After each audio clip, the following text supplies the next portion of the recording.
최종 비용은 약 680만원 정도를 사용했습니다. 안녕하세요. 아이와 발리 한 달 살기 비용을 총 정리해 보겠습니다. 저희는 조호르바루에서 일주일, 발리에서 3주 동안 지냈습니다. 저희의 경험을 토대로 한 달을 기준으로 이야기 드리겠습니다. 크게는 항공료, 숙박, 식비, 교통, 관광 비용으로 나누어 여러 팁들을 공유해 드릴 테니 끝까지 시청 부탁드립니다. 먼저 항공료 부분 이야기 드리겠습니다. 저희는 조호르바루에서 지냈기 때문에 싱가포르를 경유하였고 돌아올 때는 광저우를 경유하였습니다. 총 비용은 1인당 56만원으로 168만원이었습니다. 영상 제작하며 다시 찾아보니 중국이나 베트남 경유 시 왕복 40만원, 제주항공에서 24년 10월 신규 취향으로 직항 60만원 또는 가루다 항공, 대한항공에서 저렴하게 구매 시 80만원에 구매할 수 있네요. 발리행 비행기는 개인의 상황에 맞게 선택하시면 되실 것 같고 저희가 사용한 금액인 168만원으로 정리를 하겠습니다. 발리에서는 숙박은 다양한 숙소 형태만큼 비용이 천차만별이었고 여행을 준비할 때도 가장 어려운 부분이었습니다. 호텔이나 리조트도 있지만 관광에 치중된 섬인 만큼 건물 전체 또는 방 하나를 사용하고 다른 게스트와 공용 공간을 사용하는 형태, 그리고 호스트가 한 집에서 같이 생활하며 분리된 공간의 방을 사용하는 홈스테이 형태도 많습니다. 저희는 아이와 함께하는 여행이기에 짱구, 스미냐, 꾸따 같은 핫플레이스는 피하였고 사누르를 메인으로 우붓과 누사두아, 길리를 다녀왔습니다. 만약에 다시 발리에 간다면 사누르에만 쭉 있을 예정일 만큼 사누르가 아이와 지내기에는 최적이었답니다. 먼저 사누르는 메인 번화가는 가격이 비싼 편이에요. 10월 성수기 기준 최소 10만원 이상이었습니다. 하지만 외곽 쪽에 숙소를 잡는다면 좀 더 가성비 있는 숙소에 지낼 수 있습니다. 두 곳 다 지내본 경험으로 10만원짜리 메인 스트릿의 4성 호텔보다 5만원짜리 외곽에 있는 숙소가 오히려 룸 컨디션과 수영장은 좋았습니다. 번화가 거리는 식당도 많고 도보로 다니기에는 좋지만 사누르는 그랩 비용이 저렴하기 때문에 외곽에 머무르는 것도 나쁘지 않았습니다. 리조트가 즐비한 발리 남부는 50에서 100만원대의 초호화 숙소도 있지만 저희는 가성비 있는 20만원대의 리조트에서 3일 동안 지냈습니다. 지내본 경험으로 충분히 가성비 리조트도 호캉스 하기에 부족함이 없었습니다. 수영장이나 키즈클럽 등 즐길 거리가 많았고 버스를 이용하여 프라이빗 비치도 갈 수 있었습니다. 쇼핑몰도 갈 수 있기에 리조트를 벗어나 피자, 햄버거 말고도 다양한 음식도 먹을 수 있었습니다. 한 가지 단점을 꼽자면 조식이 맛있지는 않아 아쉬웠습니다. 일주일 이상 발리에 온다면 남부의 리조트에서 최소 2-3일 정도 지내면 좋을 듯 합니다. 우붓에 좋은 리조트도 많지만 바다가 없다는 큰 단점이 있기에 리조트에 지내지 않고 잠만 잘 계획으로 홈스테이에서 지냈습니다. 평점과 후기가 좋아서 예약하였지만 우붓에서는 건물이 노후되어 화장실에서 하수구 냄새가 나는 등 불편한 점이 많았어요.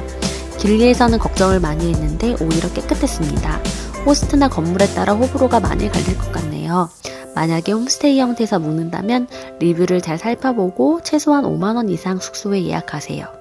그리고 만약 길리에 간다면 길리는 마차나 도보, 자전거만 이용 가능하기 때문에 편의시설이 모여있는 선착장 가까운 숙소를 필수로 잡아야 되는 게 팁입니다.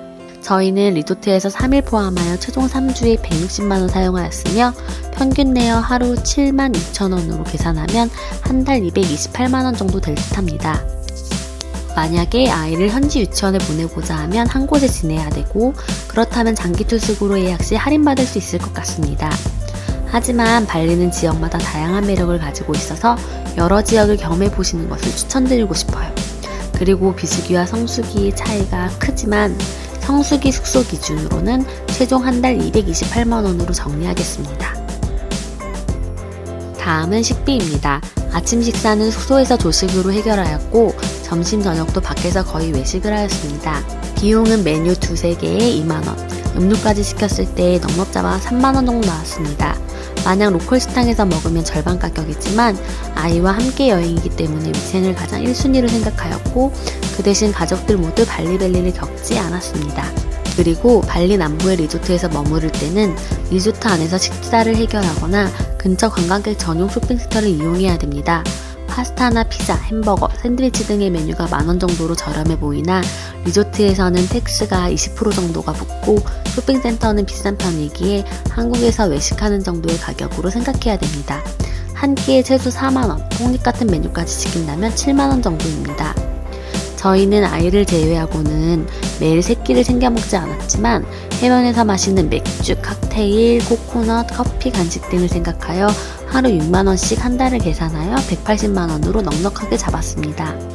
만약에 에어앤비 숙소에서 머무르시면서 요리해 드신다면 좀 더 비용을 절약할 수 있을 것 같습니다. 차가 많이 막히는 발리, 그래서 주로 사용되는 교통수단은 오토바이입니다. 여행을 다니면 가족 단위로 오토바이를 타는 사람들을 많이 볼 수 있는데요. 하지만 사실 국제면허증, 영문 면허증은 인도네시아에서 인정되지 않기 때문에 운전을 하는 것은 원칙적으로는 불법입니다. 그런 이유도 있고 아이와 함께 다니기에는 위험하다는 판단에 주로 그랩을 이용하였습니다. 저희는 사용하지 않았지만 그랩 오토바이도 활성화되어 있더라고요. 그랩 비용은 산후르에서는 짧은 거리 이동 시에 3,000원에서 4,000원이었고 우붓에서는 그랩 비용이 비싸기 때문에 짧은 거리라도 최소 요금 6,000원 정도였습니다. 공항이나 지역 이동 시 장거리 15,000원 정도 했습니다. 3주 동안 평균을 내보니 하루 9,000원을 사용하였고 하루 두세 번 이용한다면 비슷한 가격일 거예요. 한 달로 계산하여 정리하면 27만원 정도 사용하였습니다. 한 달 스쿠터 렌트 비용이 25만원 정도라고 하면 스쿠터처럼 여러 곳을 다니진 못하지만 합리적인 가격으로 생각됩니다. 다음은 관광 비용입니다. 관광 비용은 우선적으로 아이를 위한 키즈 카페, 산후르에 있을 때는 거의 하루에 한 번 갈 정도로 자주 갔는데요. 키즈 클럽마다 다르겠지만 저희가 이용한 곳은 한 달 이용권이 4만원이었고 우붓에서는 1회에 15,000원으로 2회 정도 하였습니다. 그리고 저희가 다녀온 투어는 가루다 위시누 캔카나에서 45,000원, 울루와토에서 15,000원, 우붓 원숭이 공원 25,000원, 프라이빗 택시 투어 8만원 정도 사용하였고 투어를 많이 하지는 않은 편입니다. 큰 금액으로는 길리 가는 배편 플러스 픽업 비용으로 25만원 사용하였으며 길리는 발리에서 2주 이상 지낸다면 2박 3일 또는 3박 4일로 꼭 다녀오는 것을 추천드립니다. 어린이 스노우쿨링을 챙겨간다면 아이들도 거북이를 볼 수 있는 경험을 할 수 있습니다. 그리고 해변 바닥이 거친 편이라서 아쿠아 슈즈는 필수로 챙겨가셔야 됩니다. 관람 비용은 총 49만원 사용하였습니다. 최종 비용은 항공료 168만원, 숙박 228만원, 식비 180만원, 교통 27만원, 관광 49만원으로 652만원이고 입국시 비자 비용 10만원, 마사지, 기념품 비용 등 기타 비용으로 20만원 정도를 포함한다면 약 680만원 정도를 사용했습니다. 도움이 되셨나요? 궁금한 점 있으시면 댓글로 달아주세요. 즐거운 여행 되세요.